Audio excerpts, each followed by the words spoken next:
Welcome to qnawire. A mass that is moving, in this case in the x direction, and this mass is 0.2 kilograms, and it's moving at 1.5 pi meters per second. And then you have another mass that's moving in the opposite direction that is 0.3 kilograms, and this is moving at 0.4 pi. So this is 4 here. So the velocity is actually given as negative 0.4 I. And they want you to calculate first the final velocities of the system. So we know that there's going to be a collision here when they meet, wherever they meet. And since it's elastic, you know that both Pi is equal to Pf, and then Ki is equal to Kf. So with these two equations, you have two unknowns, which is the final velocities of these two. You can actually calculate both of them with those equations. So for the momentum equations, you can just write m1 v1 plus m2 v2. That should be equal to m1 v1 f plus m2 v2 f. So here I just neglected to write the I here because, again, you can see that this is the initial side, this is the final side. So I know all of these because m1 is 0.2, v1 is 1.5, m2 is 0.3, v2 is 0.4. So I can go ahead and compute this whole left-hand side here. And if you do that, you notice that the left-hand side of your equation is going to be 0.18, and this is equal to this whole expression. So you just move that down here, and that would be your equation 1. And then now I want to calculate the kinetic energies. So now it's going to be half m1 v1 squared plus half m2 v2 squared is equal to half m1 v1 final squared plus half m2 v2 final squared. So you can also just use the velocity formulas for momentum that give you the final velocities in terms of initial velocities, but this is just the way, it's essentially a long way to get to the answer, but this is more intuitive because you're actually following the equations as they are. So once you simplify this, that should give you a equation 2. So when you simplify this, this should be something like 0.249 again is equal to, so half of m in this case is 0.1 because this is 0.2, so 0.1 v1 final squared plus, in this case, this is just half of 0.3, which is 0.15 v2 f squared.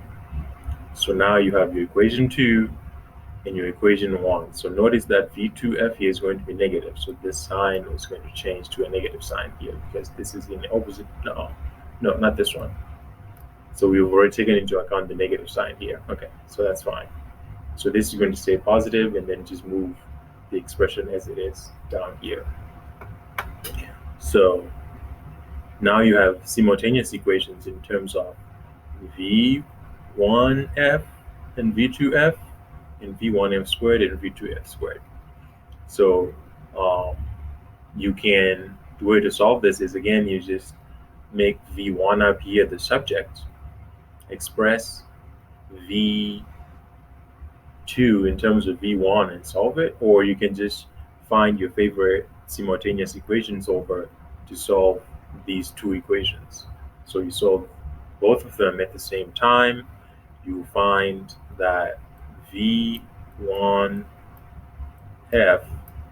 is actually equal to V1F is actually negative 0.78 meters per second.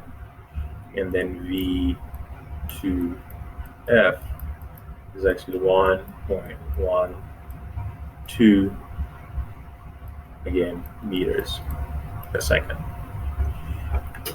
So these are your final velocities. And then now they want you to calculate the velocity of the center of mass initially, and then the velocity of the center of mass after the collision has happened. So the final velocity of the center of mass. But you know that there hasn't been any, so this rebounds in the opposite direction, and then this goes back in opposite direction of that it was initially traveling. So to calculate again the velocity of center of mass, we just recall the velocity of center of mass equations. We can use again the summation of MIVI over the total mass of the system.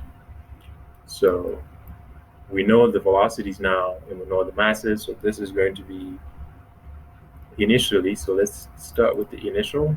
So this is going to be 0.2, which is the mass, times the initial velocity, which was 1.5. Add the other term, 0.3, which is the mass, times its velocity, which was negative 0.4. And then you divide all of that by the total mass, which is 0.5, and you should get 0.36. 0.36. Again, this is a velocity, meters per second. And you can put an I here just to signify it's in the x direction. And then, so for now, for VCM final, again, same equation, but now these velocities are now final velocities. So that equation now translates to, so you now have 0.2, multiply that by negative 0.78, and then add 0.3, multiply that by 1.12, and then you divide that by the total mass of the system, and you should get, again, 0.36 I meters per second. So notice the center of mass experienced no acceleration because, again, there is no external force from the system. So the center of mass velocity should always be the same unless you have an external force on the system. So